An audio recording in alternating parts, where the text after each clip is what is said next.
Hello friends, আজ আমরা আমাদের বালির কমপ্লিট ট্যুর ডিটেলস আপনাদের সাথে এই ভিডিওতে শেয়ার করব।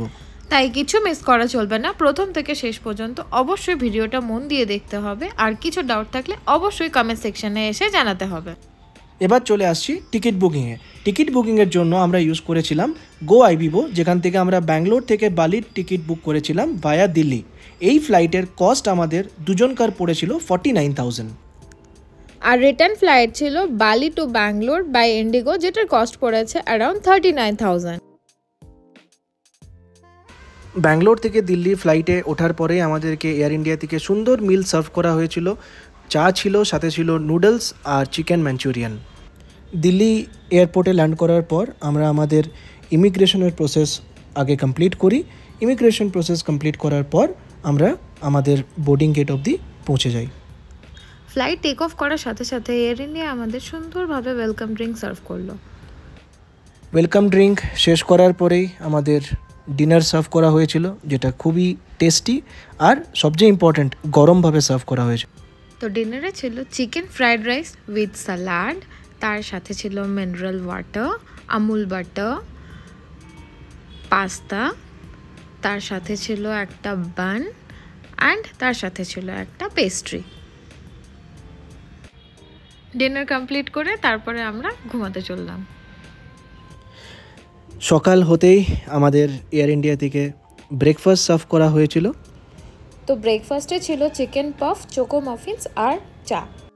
ব্রেকফাস্ট কমপ্লিট করতে করতেই আমরা পৌঁছে গেলাম দেনপাসার ইন্টারন্যাশনাল এয়ারপোর্ট, বালি। ল্যান্ডিংয়ের পরে আমরা চলে গেলাম immigration as well as visa on arrival process কমপ্লিশনের জন্য। ইন্ডিয়ানদের জন্য ইন্দোনেশিয়াতে ই ভিসা বা ভিসা অন অ্যারাইভাল দুটোই অ্যাপ্লিকেবল। আমরা ভিসা অন অ্যারাইভাল করেছিলাম।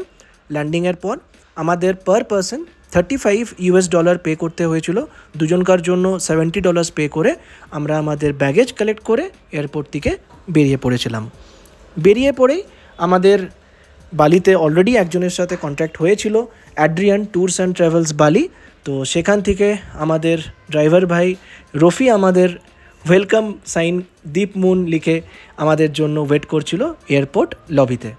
তো এই হচ্ছে রফি, যেখানে আপনারা দেখতে পাচ্ছেন খুব সুন্দরভাবে আমাদের নাম লেখা ছিল ওয়েলকাম টু বালি দীপ মুন। এয়ারপোর্ট থেকে বেরিয়ে আমরা চলে গেছিলাম মানি এক্সচেঞ্জের জন্য। অনেকে চাইলে আপনারা এয়ারপোর্টেও মানি এক্সচেঞ্জ করে নিতে পারেন, বাট আমরা সানুরের কাছাকাছি একটা এরিয়াতে মানি এক্সচেঞ্জ করেছিলাম, যেখানে আমরা কনভার্সন রেটটা খুব ভালো পেয়েছিলাম। মানি এক্সচেঞ্জের আপনারা অনেক অপশন পেয়ে যাবেন, বাট এটা খুব ইম্পর্ট্যান্ট যে অথরাইজ জায়গা থেকে গিয়েই আপনারা কারেন্সি এক্সচেঞ্জ করবেন। You can come here for the SIM card. You are Mr. Yes, I am the officer. Okay. আমরা এখানে টেলকম সেলের 26 জিবির সিম কার্ড নিয়েছিলাম, যেটা আমাদের কস্ট পড়েছিল 2 লাখ আইডিয়ার, মানে ইন্ডিয়ান কারেন্সিতে অ্যারাউন্ড 1000 রুপিস। তাহলে ঠিক আছে ফ্রেন্ডস, আজ এইটুকুই। বাকি ডিটেলস নেক্সট ভ্লগে শেয়ার করব। সেটার জন্য আপনাদের লাইক, কমেন্ট অ্যান্ড সাবস্ক্রাইব করতে হবে দীপ মুন মং কাপল।